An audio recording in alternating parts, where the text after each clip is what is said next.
I've noticed when I've made my broccoli sprout smoothie, after blending it, and if I let it sit in my cup for a prolonged period of time, it tastes different. Like there's, and I don't know if that's the sulforaphane or the sulforaphane nitriles or what chemical reaction is going on there, but it tastes different than if I just blend it up and drink it immediately.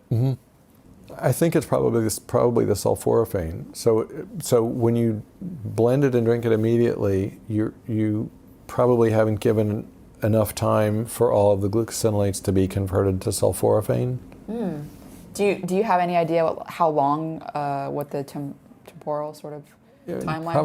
Probably minutes? A couple of minutes to yeah. I mean, so when we did these conversions in big vats, 600, I think there were 200 or 300 gallon steam kettles at Oregon Freeze Dry, we added daikon sprouts, homogenized, and let the stew sit for 2 hours to get complete hydrolysis.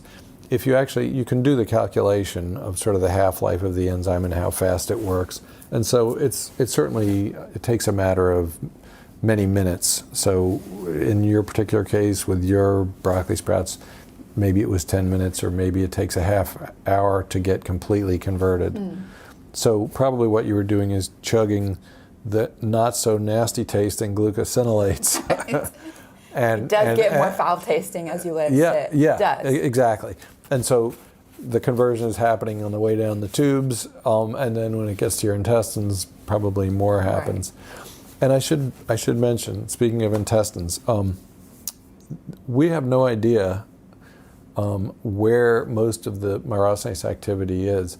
Most of the bacteria in your guts are in your large intestine, but I wouldn't rule out the fact that a fair amount of conversion occurs in the small intestine too. Really?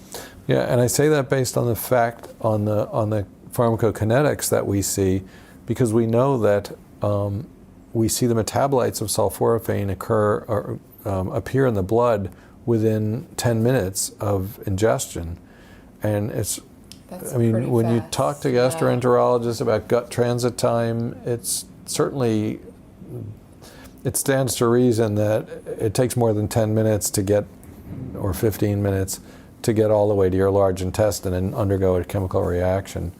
So, of course, it's very difficult to access the small intestine of a person experimentally. Right. It's been done, but... Do you know how long, so for example, if I drink my broccoli sprout on Monday, I'm going to activate NRF2, I'll have some of these metabolites, glutathione, things like that. How long does that reaction occur before then? Like, so I've been taking this broccoli smoothie when we're not traveling and we're home. We're getting it like probably 5 days a week. So, but I don't do you have to take it every day, or do you think that's sort of overkill? Does it last longer? Do you have any idea? I think you're perfectly healthy. You're good. Right. No, I think you should be fine. We don't know enough, but it's apparent certainly in animal systems and in the limited number of cases where it's been looked at in people that it's not like taking a drug. It's not like taking an aspirin, which is going to be flushed from your system, and the pharmacokinetics look like this, they're there, they appear, it's there, it appears, its metabolites appear, and it's gone.